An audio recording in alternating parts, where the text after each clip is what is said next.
বিরতির পর আবারও স্বাগত জানাচ্ছি যমুনা টেলিভিশনের ম্যারাথন আয়োজন ব্যালট বাক্সে। এই রমজানে টেস্টিং সল্ট মুক্ত চপস্টিক ইনস্ট্যান্ট নুডলসে পাচ্ছেন 10 থেকে 25 টাকা পর্যন্ত ছাড়। বিএনপি এই মুহূর্তে একমাত্র দল যাদের দেশ গঠনের কর্মসূচি আছে। কিভাবে দেশকে পরিচালনা করতে হয় সেই অভিজ্ঞতা কাজে লাগিয়ে দেশ পুনর্গঠন করা হবে। নিজ নির্বাচনী এলাকা ঢাকা 17 আসনে জনসভায় বিএনপি চেয়ারম্যান তারেক রহমান এসব কথা বলেন। দুপুরে বনানী মাঠের জনসভায় ভোটারদের উদ্দেশ্যে বক্তব্য রাখেন তারেক রহমান। এ সময় তিনি ধানের শীষ প্রতীকে ভোট দেওয়ার জন্য জনগণের প্রতি আহ্বান জানান। বলেন, দেশের অর্ধেক জনগোষ্ঠী নারী, তাদেরকে বাদ দিয়ে দেশকে এগিয়ে নেওয়া কঠিন। এ সময় তারেক রহমান অভিযোগ করেন, বিগত সরকার মেগা প্রজেক্টের নামে মেগা দুর্নীতি করেছে। জনসভায় দেশ গঠন ও মানুষের ভাগ্যের পরিবর্তনের জন্য ধানের শীষের পক্ষে ভোট চেয়ে তারেক রহমান তুলে ধরেন নিজস্ব পরিকল্পনা। বলেন, সুযোগ দিলে জনগণকে নিয়ে দেশ গঠন করা হবে।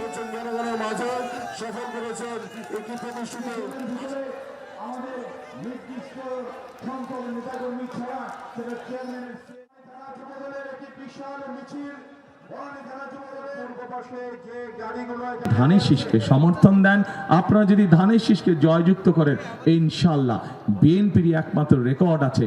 এই মুহূর্তে যত রাজনৈতিক দল আছে সেই রাজনৈতিক দলগুলোর মধ্যে বিএনপির একমাত্র রেকর্ড আছে, বিএনপির একমাত্র অভিজ্ঞতা আছে কিভাবে দেশকে সঠিকভাবে পরিচালিত করতে হয়।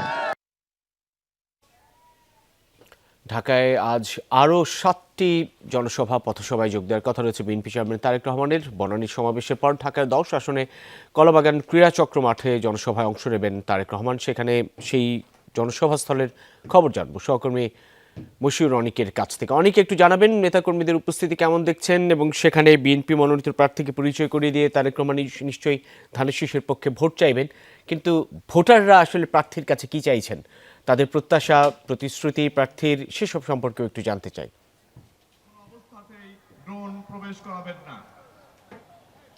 রবিন, আপনারা একেবারে শেষের উক্তিটা দিয়ে যদি শুরু করি, এই মুহূর্তে আমরা যেখানে দাঁড়িয়ে আছি অর্থাৎ কলাবাগান মাঠ, এবং এই মাঠের একেবারে যদি চারপাশটা দেখেন বা দেখাবো একটু পরে, একেবারে লোকারণ্য হয়ে আছে। যারা নেতাকর্মী, দলীয় নেতাকর্মী, তাদের সঙ্গে যারা সমর্থকেরা আছেন জাতীয়তাবাদী দলের, তারাও যেমন এখানে এসেছেন। তার পাশাপাশি এই আসনের যিনি এমপি ক্যান্ডিডেট রয়েছেন অর্থাৎ শেখ রবিউল আলম, তিনিও কিন্তু এখানে এই মুহূর্তে উপস্থিত আছেন। এবং সার্বিক সমস্ত সবকিছু কিন্তু আইন শৃঙ্খলা বাহিনীর সদস্যদের সঙ্গে তারাও কিন্তু তাদের নিয়ন্ত্রণে রাখার চেষ্টা করছেন।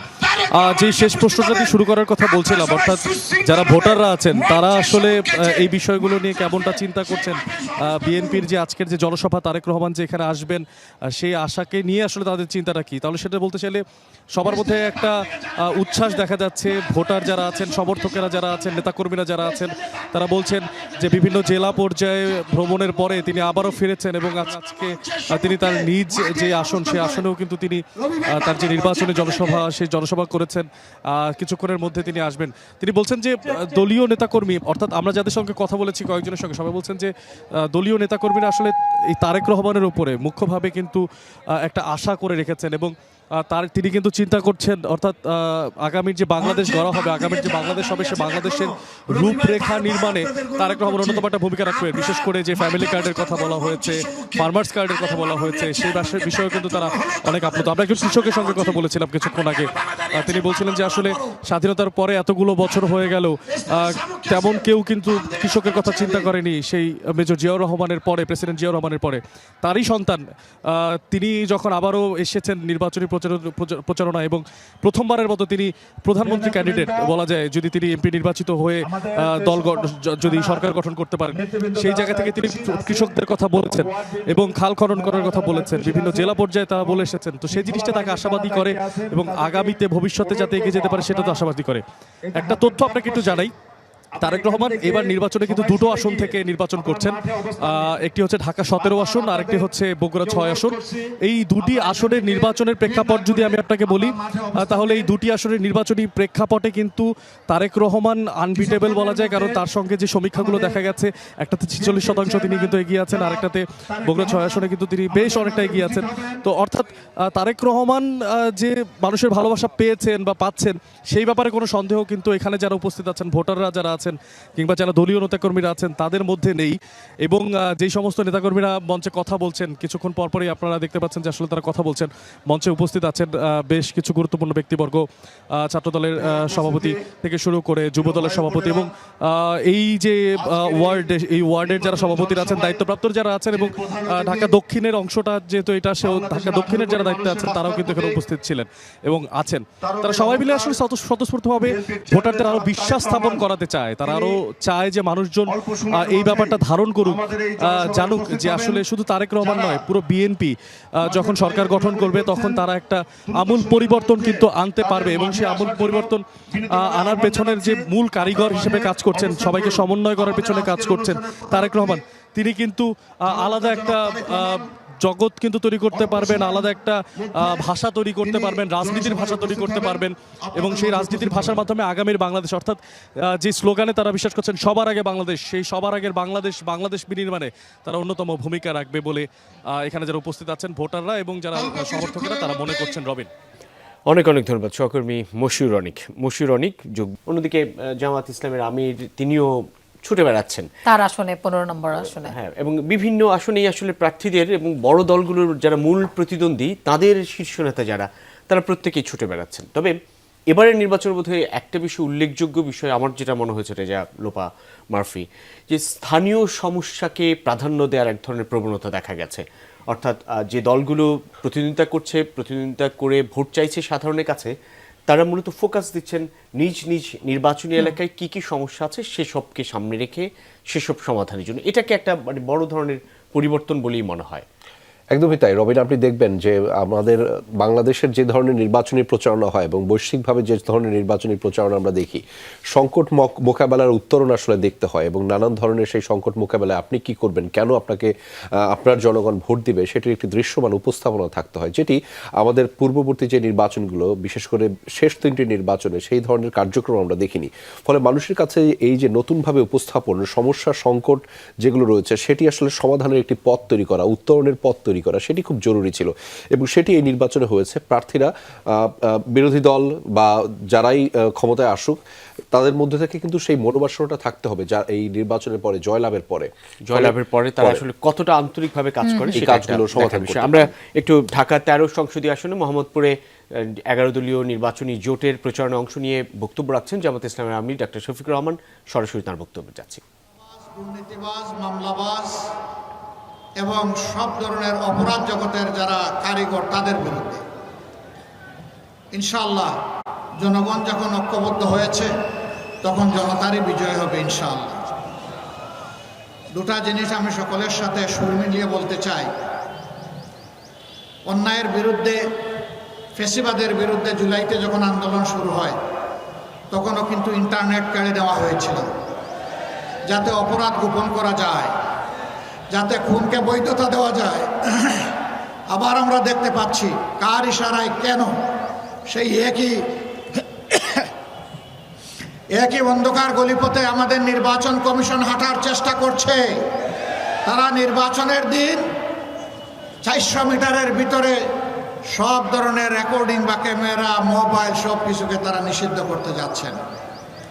আমরা পরিষ্কার বলে দিতে চাই, জুলাইয়ে ওই অপকর্ম যেমন মেনে নেওয়া হয়নি, আজকেও মেনে নেওয়ার কোনো প্রশ্নই উঠে না।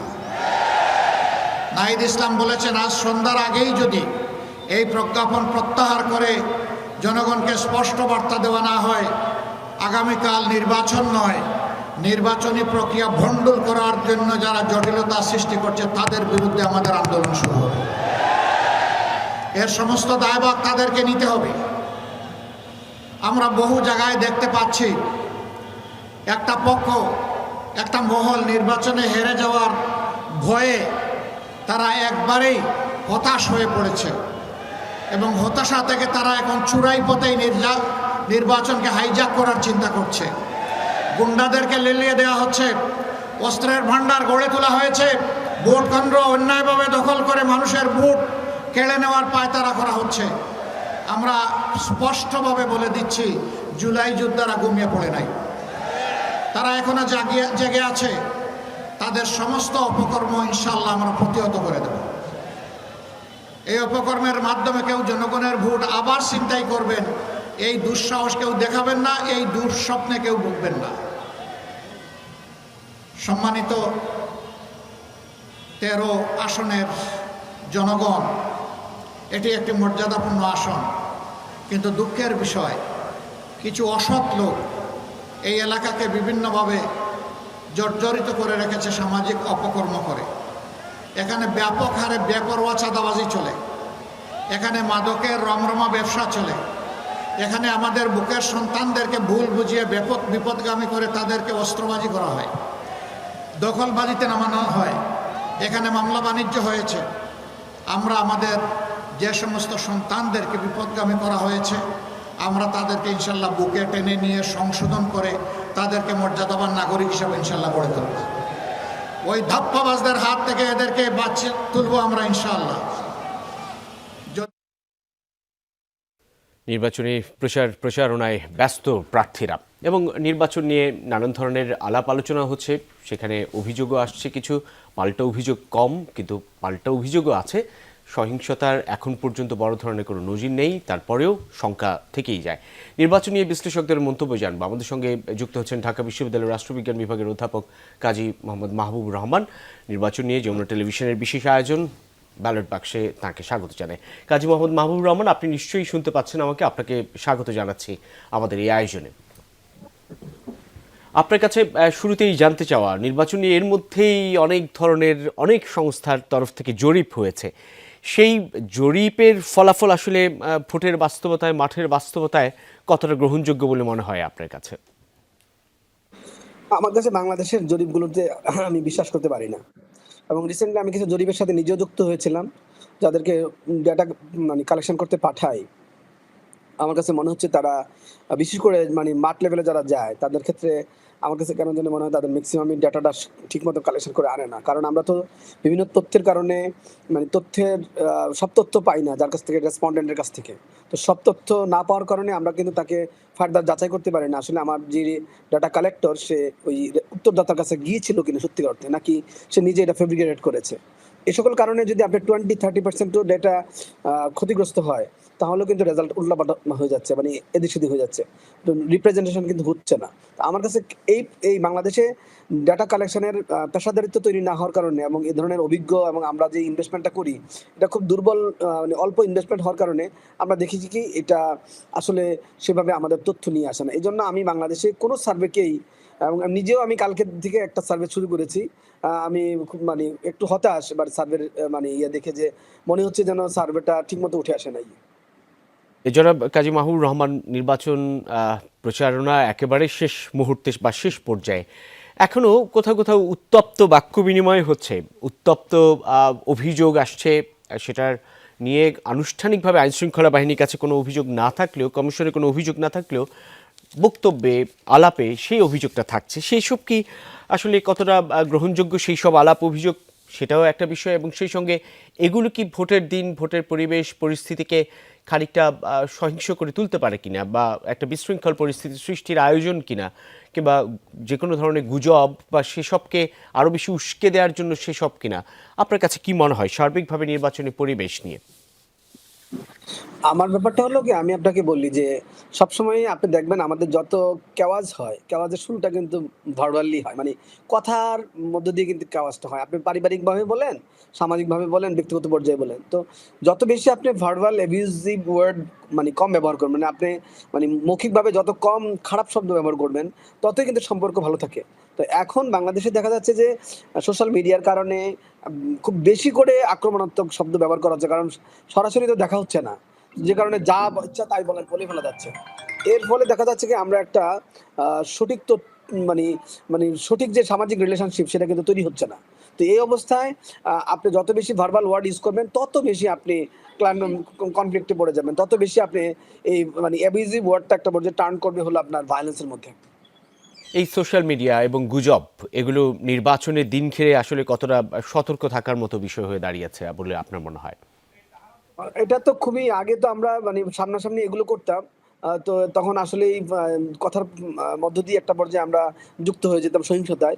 তো এখন দেখা যাচ্ছে কি আপনি বাড়ি থেকেই ওয়ার্ম আপ হয়ে আসবেন সোশ্যাল মিডিয়ার কারণে, যে এই লোক আপনাকে এই বলেছে, আপনি সেই লোক আপনাকে ওইটা বলেছে। তো এই যে প্রস্তুতির ভিত্তিতেই কিন্তু এখন সহিংসতাটা হওয়ার সম্ভাবনা আছে। তো নির্বাচন কমিশন এবং নিরাপত্তা এজেন্সিগুলো যদি খুব কেয়ারফুল থাকে, আমার কাছে মনে হয় এড়িয়ে যাওয়া সম্ভব, যদি আপনি কোথাও ছাড় না দেন। যদি একটা দুইটা কেসে ছাড় দিয়ে দেয় যে না সামান্য সহিংসতা, তখন বড় সহিংসতা তৈরি হবে। আমি নির্বাচন কমিশনকে এবং বাংলাদেশের নিরাপত্তা এজেন্সি যারা দায়িত্বে থাকবেন, সরকার সহ যারা দায়িত্বে থাকবেন, তাদেরকে রিকোয়েস্ট করতে চাই, জিরো টলারেন্স থাকতে হবে ওনাদের ন্যূনতম সহিংসতার জন্য। সামান্য সহিংসতাকে অ্যালাউ করা যাবে না, কারণ এটা পরিবেশ নষ্ট করছে, মানুষের কাছে ভুল মেসেজ দিবে। সো ওনারা যদি ছোট ছোট বিষয়গুলোকে অ্যাড্রেস করতে পারেন, তাহলে বড় বড় কোনো ইস্যু আসবে না। আর প্রথম দিকে যদি অ্যাড্রেস করে ফেলেন, মানে প্রথম যারা ভার্বাল ইউজ করবে এটাকে যদি ছোট ছোট সহিংসতা টার্ন করে, তখন যদি ওনারা সিরিয়াসলি এটাকে নিয়ন্ত্রণ করতে পারেন, তাহলে দেখা যাবে অন্য সবার কাছে মেসেজ চলে যাবে যে না এটা হচ্ছে না, এটা করা যাবে না। তো এটার জন্য আইনগত ব্যবস্থা খুব শক্তিশালী হতে হবে, এবং অল্পের জন্য শক্তিশালী আইনগত ব্যবস্থা। এখন পর্যন্ত সেসব আপনার যে বক্তব্য তার পরিপ্রেক্ষিতেই যদি বলতে চাই, এখন পর্যন্ত নির্বাচন আয়োজন নিয়ে ইসির কার্যক্রম কিংবা প্রস্তুতি সামগ্রিক সেসবকে আপনি কিভাবে মূল্যায়ন করবেন? আমার কাছে মনে হচ্ছে এবার ইসির প্রস্তুতিটা হয়তো আমরা বাহির থেকে বুঝতে পারছি না, কারণ আমরা ইসি তো তার মানে প্রস্তুতিটা বাইরে এত ওপেন করে নাই। আপনাদের প্রেসের মাধ্যমে যদি ওপেন করতো খুব বেশি, তাহলে আমরা আগে যেমন আমরা দেখতাম বারবার সব নির্বাচন কমিশনার, প্রধান নির্বাচন কমিশনার সহ অন্যান্য মেম্বাররা বা নির্বাচন কমিশন সচিবরা প্রচুর কথা বলতেন মিডিয়ার সাথে, তখন আমরা জেনে ফেলতাম আসলে তার প্রস্তুতির ধরনটা কি। এইবার কম কথা বলার কারণে, কম মিট করার কারণে, প্রেস মিটটা কম হওয়ার কারণে আমার কাছে মনে হচ্ছে আমাদের কাছে চিত্রটা ক্লিয়ার না। তবে আমার মনে হয় তারা হয়তো ভিতরে ভিতরে অনেক প্রস্তুতি নিচ্ছেন, সাংবাদিক ফেস করছেন না, হয়তো তারা খুবই ভালো করবেন, এবং আমরা আশাবাদী যে অত্যন্ত ভালো একটা নির্বাচন হবে। অনেক অনেক ধন্যবাদ। এটা অনেক অনেক ধন্যবাদ জনাব প্রফেসর কাজী মোহাম্মদ মাহবুবুর রহমান, অধ্যাপক, ঢাকা বিশ্ববিদ্যালয়ের রাষ্ট্রবিজ্ঞান বিভাগ, আমাদের সঙ্গে যোগ দেওয়ার জন্য। জাতীয় সংসদ নির্বাচনে ভোট কেন্দ্রে মোবাইল ব্যবহার নিয়ে নির্বাচন কমিশনের নির্দেশনার পর নতুন করে জটিলতা সৃষ্টি হয়েছে। ভোটকেন্দ্রের 400 গজের মধ্যে দায়িত্বপ্রাপ্ত প্রিজাইডিং কর্মকর্তা, পুলিশ ইনচার্জ, আনসার সদস্য ছাড়া কেউ মোবাইল ফোন নিয়ে প্রবেশ করতে পারবে না। রোববার নির্বাচন কমিশনের পক্ষ থেকে এক বিজ্ঞপ্তিতে এমন নির্দেশনা দেওয়া হয়। তবে এখানে সাংবাদিক ও পর্যবেক্ষকরা নির্বাচনী সংবাদ সংগ্রহকালে 400 গজের মধ্যে মোবাইল ব্যবহার করতে পারবে কিনা সেই নির্দেশনা নেই। ইসির এমন সিদ্ধান্তের প্রতিবাদ জানিয়েছে সাংবাদিক সংগঠনগুলো। নিরবচ্ছিন্ন সংবাদ সংগ্রহের স্বার্থে এমন সিদ্ধান্ত পরিবর্তনের দাবি জানিয়েছেন জ্যেষ্ঠ সাংবাদিকরা। এদিকে নির্বাচন কমিশনের এমন সিদ্ধান্তের সমালোচনা করেছেন বিশেষজ্ঞরাও। তারা বলছেন এর ফলে নির্বাচন ঘিরে গুজব ছড়ানোর শঙ্কা বাড়বে। সাংবাদিকদের মোবাইল ব্যবহারের নিষেধাজ্ঞা মোটেও কাম্য নয়। যেসব অথরিটি যাদের নিয়োগ করবে, পর্যবেক্ষক সংস্থা বা সংবাদপত্র, তাদের তো তাৎক্ষণিকভাবে জানা প্রয়োজন, এবং মোবাইল একমাত্র মাধ্যম যেটা তাৎক্ষণিকভাবে জানানো সম্ভব হয়। অতএব আমার কাছে মনে হয় ইলেকশন কমিশন যদি এই ধরনের সীমিত করে দেয় ব্যবহারকে অনেক বেশি, তাহলে এটা খুব একটা ইলেকশনের জন্য ভালো মেসেজ দিবে না। রাজধানীর প্রচার গণসংযোগের খবরাখবর জানবো। টিকাটুলি এলাকা থেকে যুক্ত হচ্ছেন সহকর্মী হাসান মিসবাহ। শেষ মুহূর্তে প্রার্থীদের ব্যস্ততা কেমন দেখছেন? প্রচার গণসংযোগের খবরাখবর জানাবেন, কেননা রাত পোহলেই শেষ এই প্রচারণার সুযোগ। ভোটারদের কাছে কি তুলে ধরছেন তারা?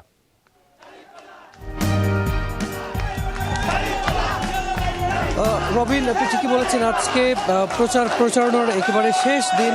প্রার্থীরা চাইছেন সময়ের সবটুকু ব্যবহার করে যাতে ভোটারদের কাছে পৌঁছা যায়, তারা তাদের বার্তাটি ভোটারের কাছে পৌঁছে দিতে পারেন, সেই চেষ্টা সব প্রার্থী করছেন। আমি এই মুহূর্তে আছি রাজধানীর নবাবপুর রোডে। এটি জামাত ইসলামীর একটি গণমিছিল হচ্ছে, সেটি টিকাটুলি থেকে শুরু হয়েছে। পরবর্তীতে সেটি পুরান ঢাকার বিভিন্ন অংশ, বিভিন্ন সড়ক প্রদক্ষিণ করে এই মুহূর্তে নবাবপুর রোডে আছে। এই মিছিলটি মূলত ঢাকা 6 আসনের যিনি জামায়াতে ইসলামীর এমপি প্রার্থী ডক্টর আব্দুল মান্নান, তিনিও এই মিছিলে আছেন।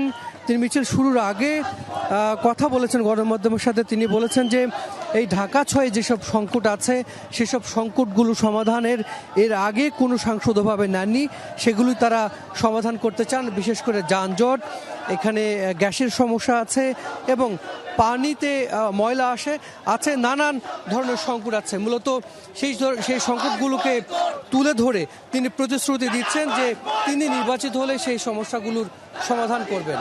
রবিন, অনেক অনেক ধন্যবাদ সহকর্মী হাসান মিসবাহ। জানাচ্ছিলেন রাজধানীর টিকাটুলি এলাকা থেকে সেখানকার নির্বাচনী প্রচারণা খবর জানাচ্ছিলেন তিনি। এই ব্যস্ততা আসলে সর্বত্রই, দেশের নানা প্রান্তেই, এবং ভোটাররা অপেক্ষায় আছেন ভোট প্রদানের সুযোগ নেয়ার, অর্থাৎ 12 ফেব্রুয়ারি সেই অভীষ্ট দিনটা। আর শেষ মুহূর্ত তো একেবারেই, এই জন্য প্রচারণাও একদম মানে তুঙ্গে উঠে গেছে বলা যায়। জমজমাট সবগুলো জায়গায়, যতগুলো জায়গায় আমরা সরাসরি গেলাম সবগুলোতে কিন্তু একই দৃশ্য আমরা দেখেছি। কিন্তু এবারের প্রচারণায় একটা বড় ধরনের চ্যালেঞ্জ আছে রবিন এবং লোপা, সেটি হচ্ছে যে এআই, গুজব, অপতথ্য, যেটি একটা বড় ধরনের চ্যালেঞ্জ। ঠিক একদিন আগেই, গত পরশু দিনেই কিন্তু সেনাপ্রধান তিনিই বলেছিলেন, তিনি তার বক্তব্যে বলেছিলেন যে এবারের নির্বাচনের সবচাইতে বড় চ্যালেঞ্জ হচ্ছে AI, misinformation, disinformation, cheap fake, deep fake, এইগুলো মোকাবেলা করা। ফলে প্রচারণার সাথে সাথে কিন্তু এই রকম অপতথ্য সেগুলো কিন্তু সোশ্যাল মিডিয়াতে, সামাজিক যোগাযোগ মাধ্যমে বাড়ছে, এবং এটিকেও, এই প্ল্যাটফর্মটিকেও কিন্তু আলাদাভাবে প্রার্থী কিংবা তাদের বিরোধীরা এটিকে ব্যবহার করতে চাইছেন প্রচারণা কিংবা অন্যান্যভাবে ভুল তথ্য, অপতথ্য ছড়ানোর ক্ষেত্রে। ধরুন আজকে রাত থেকে প্রচারণা শেষ, কাল থেকে সবাই আসলে দিনক্ষণ অপেক্ষায় থাকবে, এবং সেই সময় কিংবা নির্বাচনের দিনটা, সেটাও একটা গুরুত্বপূর্ণ বিষয় যে এআই, গুজব, সোশ্যাল মিডিয়ার উপর মানুষের একটা অংশের, একটা শ্রেণীর মানুষের এত বেশি নির্ভরতা, এর ফলে খানিকটা একটা গুজব ছড়িয়ে দিয়েই একটা এটা আসলে রবিন সেক্ষেত্রে বলতে হয় যে আমাদের জনগণকেও একটু সচেতন থাকতেই হবে। আমরা কোনটা বিশ্বাস করব তার আগে সেটা যাচাই করতে হবে। এক্স্যাক্টলি। এবং সেটা আসলে কোথায় থাকতে হবে সেটি একটু বলে রাখি, যে কালকের পর থেকে যে ধরনের গুজব এবং অপতথ্য বেশি ছড়াতে পারে রবিন, সেটি হচ্ছে যে কোন প্রার্থী তার প্রার্থিতা বাতিল করেছেন, এমন একটা খবর আপনি দেখবেন সোশ্যাল মিডিয়াতে সরে দাঁড়িয়েছেন এবং তিনি এই নির্বাচনে অংশগ্রহণ করছেন না, এরকম একটি তথ্য আসবে। এছাড়া ধরেন কোনো একটা এলাকার, যে নির্বাচনী এলাকার, সেখানকার যে কেন্দ্র থেকে এখানে নির্বাচনী যে কার্যক্রম সেটি আসলে স্থগিত করেছে নির্বাচন কমিশন, এরকম একটি তথ্য দিয়ে দিবে। এগুলো ইতিমধ্যে শুরু হয়ে গেছে। বিভ্রান্ত কিন্তু তৈরি হবে দর্শক, যারা ভোটার তাদের মধ্যে। ফলে লোপা যেটি বলছিলেন, যাচাই বাছাই এবং প্রশ্ন ছাড়া কোনো ধরনের তথ্যকে আগামী কয়েকদিন কোনোভাবে বিশ্বাস করা যাবে না। সেই সঙ্গে সংঘর্ষের, ভোট কারচুপির এরকম কিছু গুজবও ছড়াবে, যার ফলে একটা অস্থিতিশীল, অস্থির পরিস্থিতি যেন সৃষ্টি হয়, বিশৃঙ্খল পরিস্থিতি সৃষ্টি হয়, নির্বাচনকে নানান রকমের প্রশ্নের মুখে ঠেলে দেয়া। কিন্তু সেই ধরনের কোনো ঘটনাও যদি ঘটে, একজন সচেতন নাগরিক এবং ভোটার হিসেবে নিশ্চয়ই দায়িত্বশীল কিংবা গণমাধ্যম প্রতিষ্ঠান যেগুলো রয়েছে, একেবারে মেইন স্ট্রিম মিডিয়ার কথা যদি বলি আমি, এই মুহূর্তটায় সেটা খুব জরুরি হয়ে দাঁড়িয়েছে। এছাড়া নির্বাচন কমিশনের ওয়েবসাইট, ফেসবুক, সব ধরনের তথ্য হালনাগাদ অবস্থা ওখানে আছে, সেখান থেকে কিন্তু যাচাই করার অনেকগুলো সুযোগ কিন্তু থাকছে। আমরা সহজেই বিশ্বাস করব না দর্শক, যাই বিশ্বাস করব তার আগে অবশ্যই সেই তথ্যটি যাচাই বাছাই করে নেব। দর্শক, আমরা 8টি বিভাগের খবরই জানাচ্ছিলাম। আমি জানাচ্ছিলাম রংপুর এবং রাজশাহীর খবর। রংপুর, রঙে ভরা রংপুর, রংপুরের মানুষকে বেশ শান্তিপ্রিয়, সেটি প্রধান উপদেষ্টাও বলছিলেন। এবং যেটা দুঃখিত, প্রধান উপদেষ্টা নয়, স্বরাষ্ট্র উপদেষ্টা বলেছিলেন জাহাঙ্গীর আলম চৌধুরী যে রংপুরের মানুষ বেশ শান্তিপ্রিয়। তো এই শান্তিপ্রিয় মানুষের অনেকগুলো চাহিদা আছে, অনেক হতাশার কথা আছে, কারণ বিভাগ হয়েছে বেশ অনেক বছর আগে, কিন্তু সেখানে কিন্তু মানে উন্নয়নের ছোঁয়া তেমন একটা লাগেনি বললেই চলে। ভোটারদের এবার অনেক বেশি প্রত্যাশা, তারা কি ভাবছে সেই খবরগুলো আমরা রংপুর থেকে আমাদের সাথে যোগ দিচ্ছেন সহকর্মী সরকার মাঝহারুল মান্নান। মাঝহার, কি অবস্থা দেখছেন রংপুর বিভাগের প্রচারণা শেষ মুহূর্তে, সেটি কেমন দেখছেন এবং ভোটারদের চাওয়া পাওয়াগুলো একটু জানতে চাই।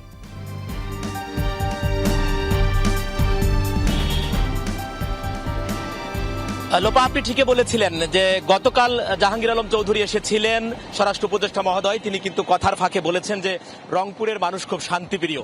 কিন্তু তিনি যে শান্তিপ্রিয় কথাটি বলেছেন, আমি যদি আপনাকে তথ্য দেই, এই যে রংপুর থেকেই কিন্তু যত বড় বড় আন্দোলন হয়েছে, সেই আন্দোলনে কিন্তু রক্তটা প্রথম ঝরেছে রংপুরে। মহান মুক্তিযুদ্ধের কথা যদি বলি, শহীদ শঙ্কু কিন্তু দেখা যাচ্ছে যে 3রা মার্চ কিন্তু জীবন দিয়েছিলেন, এই তরুণদের প্রথম শহীদ হয়েছিলেন সেই কৈলাস রঞ্জন স্কুলের শিক্ষার্থী। আমি যদি 24-এর কথা বলি, আবু সাইদের যে জীবনদানের মাধ্যমে কিন্তু 24-এর আন্দোলনটি ত্বরান্বিত হয়েছে। কিন্তু ব্যাপার যেটি হয়েছে যে দীর্ঘ 54 বছরে কিন্তু সব থেকে বৈষম্যের শিকার হয়েছে এই রংপুর বিভাগ, এই রংপুর অঞ্চল। আপনাকে তথ্য দেই, এই অন্তর্বর্তীকালীন সরকারের সময়ও যে বাজেট হয়েছে, সেই যে উন্নয়ন বরাদ্দ হয়েছে, সেই উন্নয়ন বরাদ্দের কিন্তু 42 ভাগে হয়েছে চট্টগ্রাম বিভাগে, আর রংপুর বিভাগের জন্য কিন্তু হয়েছে মাত্র 2.42 ভাগ। অর্থাৎ বৈষম্য কিন্তু সবসময় লেগে আছে। সেই বৈষম্যের জায়গা থেকে এবারের যে নির্বাচন নির্বাচন, সেই এবারের নির্বাচনকে তারা দেখছেন একটু ভিন্নভাবে, অর্থাৎ তাদের সেই বৈষম্যটি পূরণ হবে, অর্থাৎ বৈষম্যের যে জায়গাটি ছিল সেই জায়গা পূরণ হবে। এবং এরই মধ্যে প্রধান যে দলগুলো আছে সেই দলগুলোর যারা নেতারা এসেছিলেন তারা বক্তব্য দিয়েছেন, সবাই কিন্তু বলেছেন এই বৈষম্যের জায়গায় তারা বলেছেন যে এই বৈষম্য তারা দূর করবেন। বিশেষ করে তিস্তা মহাপরিকল্পনা বাস্তবায়নের মাধ্যমে এই রংপুর অঞ্চলের 2 কোটি মানুষের যে জীবন এবং জীবিকার যে বিষয় সেটি নিশ্চিত করবার কথাও কিন্তু তারা বলেছেন। এবং রংপুর বিভাগের প্রস্তুতির কথা যদি বলি, একেবারে সকল ধরনের প্রস্তুতি সম্পন্ন হয়েছে। এখানে রংপুরের রেঞ্জ ডিআইজি, পুলিশ কমিশনার এবং রংপুরের যে বিজিবি সেনাবাহিনী তারা সবাই টহল দিচ্ছেন, অর্থাৎ একটা সাজ রব বিরাজ করছে। এবং সবার যেটি দাবি সেটি হচ্ছে উৎসব মুখর পরিবেশকে নিশ্চিত করবার জন্য যা যা প্রয়োজন সেটি সরকারও করবেন, আইন শৃঙ্খলা বাহিনীও করবেন। একসাথে আরেকটি তথ্য দিতে চাই, এই রংপুর বিভাগে 235 জন প্রতিদ্বন্দ্বিতা করছেন, এর মধ্যে 29টি দলও প্রতিদ্বন্দ্বিতা করছেন এবং 34 জন আছেন স্বতন্ত্র প্রার্থী এবং 8 জন নারী প্রার্থীও রয়েছেন। এবং এটি রংপুর বিভাগে 8 জন নারী প্রার্থীর মধ্যে দলীয় প্রার্থীও আছেন, স্বতন্ত্র প্রার্থীও আছেন। সবাই কিন্তু সবার জায়গা থেকে বারবার যেটি বলছেন, তিস্তা মহাপরিকল্পনা সহ এই অঞ্চলের উন্নয়ন বৈষম্য দূর করার জন্য তারা কাজ করবেন। লোপা, নিশ্চয়ই কাজ করবেন, প্রতিশ্রুতি দিয়েছেন সেগুলো বাস্তবায়নও করবেন তারা, এমনটাই প্রত্যাশা থাকবে। মাঝার, আপনাকে ধন্যবাদ আমাদের সাথে যোগ দেবার। দর্শক, এবার একটু জয়পুরহাটে যেতে চাই। সহকর্মী আব্দুল আলিম আমাদের সাথে যোগ দিচ্ছেন। আলিম, আপনার কাছ থেকেও এই একই প্রশ্ন, কারণ আজকে শেষ মুহূর্তের যে প্রচারণা, সেই প্রচারণা সম্পর্কে জানতে চাই, মানুষের চাওয়া পাওয়াগুলোও জানতে চাই এবং ভোটাররা, প্রার্থীরা কি বলছেন। সেই সাথে একটু এই যে নির্বাচন সামনে, নিরাপত্তা ব্যবস্থা নিয়ে কোনো ধরনের অভিযোগ আছে কিনা?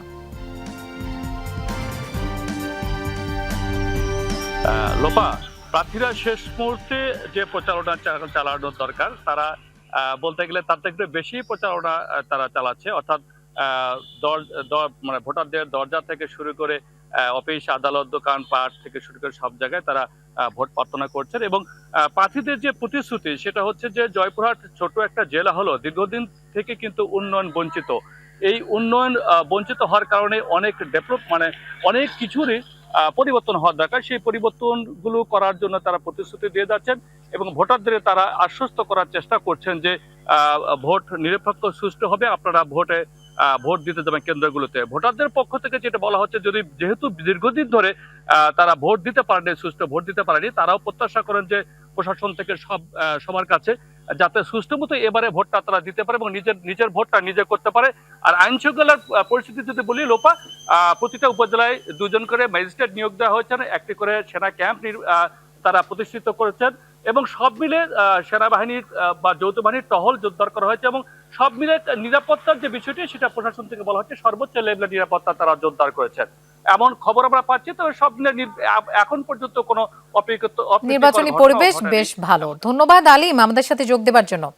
ঢাকা মহানগর দক্ষিণে লোপা নির্বাচনী প্রচারণায় ব্যস্ত সময় পার করছেন বিএনপি চেয়ারম্যান তারেক রহমান। এই মুহূর্তে তিনি ঢাকা 10 সংসদীয় আসনে বিএনপি মনোনীত প্রার্থী শেখ রবিউল আলমের সমর্থনে যে জনসভাস্থল, সেই জনসভায় তিনি যোগ দিয়েছেন এবং বক্তব্য রাখছেন। আমরা সরাসরি যেতে চাই বিএনপি চেয়ারম্যান তারেক রহমানের বক্তব্যে। সংস্থানের ব্যবস্থা করে দিতে পারবে। প্রিয় ভাই বোনেরা, বাংলাদেশ একটি কৃষি প্রধান দেশ। আমাদের কোটি কোটি মানুষ কৃষি পেশার সাথে জড়িত, নারী পুরুষ সবাই। এখানেও আপনারা যারা আজকে উপস্থিত আছেন, আপনাদের অনেকের পরিবার পরিজন, আত্মীয় স্বজন গ্রামে বসবাস করে এবং তাদের মধ্যে অনেকেই কৃষি কাজের সাথে জড়িত, তাই নয় কি? আপনারা হয়তো প্রত্যক্ষ নালে পরোক্ষ অনেকের জায়গা জমিয়েছে, আপনারা পরোক্ষভাবে হলেও কৃষি কাজের সাথে জড়িত। প্রিয় ভাই বোনেরা, আমরা সিদ্ধান্ত গ্রহণ করেছি, এই মুহূর্তে বিএনপির একমাত্র পরিকল্পনা আছে কিভাবে কৃষকদেরকে কৃষি কার্ড দেওয়ার মাধ্যমে কৃষকদের পাশে দাঁড়াবে। ঠিক যেভাবে আমরা বাংলাদেশের সকল মায়েদের বা গৃহিণীদের পাশে ফ্যামিলি কার্ড নিয়ে দাঁড়াবো, ফ্যামিলি কার্ডের মাধ্যমে যেভাবে আমরা প্রান্তিক খেটে খাওয়া যে মারা আছেন, গৃহিণীরা আছেন, তাদেরকে আমরা সারা বাংলাদেশ গ্রাম শহর সব জায়গায় তাদেরকে যেভাবে আমরা স্বাবলম্বী করে গড়ে তুলতে চাই, ঠিক একইভাবে কৃষক ভাইদেরকে কৃষি কার্ড দেওয়ার মাধ্যমে, তাদেরকে সহযোগিতা করার মাধ্যমে আমরা তাদেরকেও স্বাবলম্বী করে গড়ে তুলতে চাই। একটু আগে যেটি বললাম বক্তব্যে, যে বিএনপি একমাত্র দল যাদের কর্ম পরিকল্পনা এবং কর্মসূচি রয়েছে কিভাবে বাংলাদেশের তরুণদেরকে বিভিন্ন প্রশিক্ষণের মাধ্যমে দক্ষ মানুষে পরিণত করবে এবং দেশেই হোক বিদেশি হোক কর্মসংস্থানের ব্যবস্থা করবে। আমাদের পরিকল্পনা রয়েছে কিভাবে আমরা সারা বাংলাদেশের স্কুল শিক্ষকদেরকে আমরা কম্পিউটার প্রদানের মাধ্যমে ধীরে ধীরে তাদেরকে এমন একটি অবস্থানে নিয়ে আসবো যেখানে তারা প্রত্যেকটি শিক্ষক কম্পিউটার সিস্টেমের আওতায় এসে তাদের ছাত্রদেরকে সঠিকভাবে শিক্ষা প্রদান করতে পারবেন। প্রিয় ভাই বোনেরা, বিএনপি একমাত্র দল যারা পরিকল্পনা গ্রহণ করেছে বাংলাদেশে, সেটি শহরেই হোক গ্রামেই হোক, প্রান্তিক মানুষ যারা আছেন, খেটে খাওয়া মানুষ যারা আছেন, তাদের কাছে কিভাবে প্রান্তিক চিকিৎসা সেবা পৌঁছে দেওয়া যায় স্বাস্থ্যকর্মী নিয়োগ করার মাধ্যমে। আমরা পরিকল্পনা গ্রহণ করেছি 1 লক্ষ স্বাস্থ্যকর্মী নিয়োগ করবো আমরা সারা বাংলাদেশে, যাদের মধ্যে শহরে গ্রামে সকল জায়গায় মানুষকে তারা চিকিৎসা সেবা পৌঁছে দিবে। এর মাধ্যমে 1 লক্ষ মানুষের যেরকম কর্মসংস্থান হবে, ঠিক একইভাবে এরা মানুষের দোরগোড়ায় স্বাস্থ্য সেবাও পৌঁছে দিবে। যেতে চাই বরিশাল ও খুলনা বিভাগের খবর জানতে আহমেদ রেজার কাছে। ধন্যবাদ রবিন। আমরা বরিশাল এবং খুলনা বিভাগের খবরাখবর অনেকক্ষণ পরে জানাচ্ছিলাম, প্রায় ঘণ্টাখানেকেরও বেশি সময় পরে আমরা জানাচ্ছিলাম। আকরামুল ইসলাম যুক্ত রয়েছেন সাতক্ষীরা থেকে খুলনা বিভাগের খবরাখবর জানাতে, এবং সেই জেলা অর্থাৎ সাতক্ষীরা জেলার যে প্রচারণা চলছে সেই প্রচারণা আসলে আমরা কি অবস্থায় রয়েছে, প্রার্থীরা কি করছেন শেষ সময়ে, এবং বিশেষ করে সেখানকার ভোটারদের যে প্রতিক্রিয়া শেষ সময়ে, সেটিও জানাতে চাই দর্শক আপনাদেরকে, এবং সেটি জানাতেই আকরামুল ইসলাম যুক্ত রয়েছেন আমাদের সাথে। আকরাম, কি পরিস্থিতি দেখছেন, শেষ সময়ের প্রস্তুতি এবং প্রচারণার খবরাখবর জানাতে চাই আপনার মাধ্যমে দর্শকদের।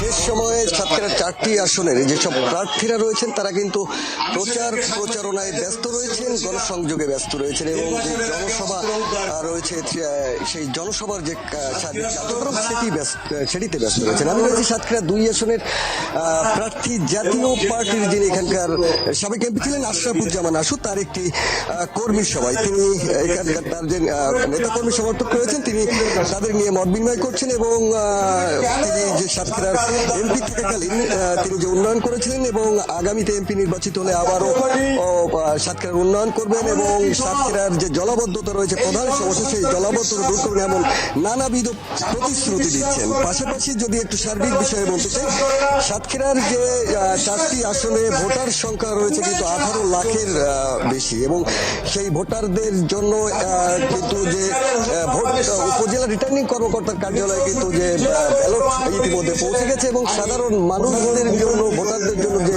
নিরাপত্তা, এখানে সেনাবাহিনী, বিজিবি, পুলিশ এবং যে ম্যাজিস্ট্রেট রয়েছে সার্বিক যে নিরাপত্তা সেটির ব্যবস্থা নিয়েছেন, এমনকি আমাদেরকে জানিয়েছেন জেলা রিটার্নিং কর্মকর্তা। এবং সাধারণ ভোটাররাও কিন্তু উন্মুখ হয়ে আছে 12 তারিখে যে গণভোট এবং যে সংসদ নির্বাচন সেটিতে অংশগ্রহণ করার জন্য এবং তাদের মতামত প্রদানের জন্য।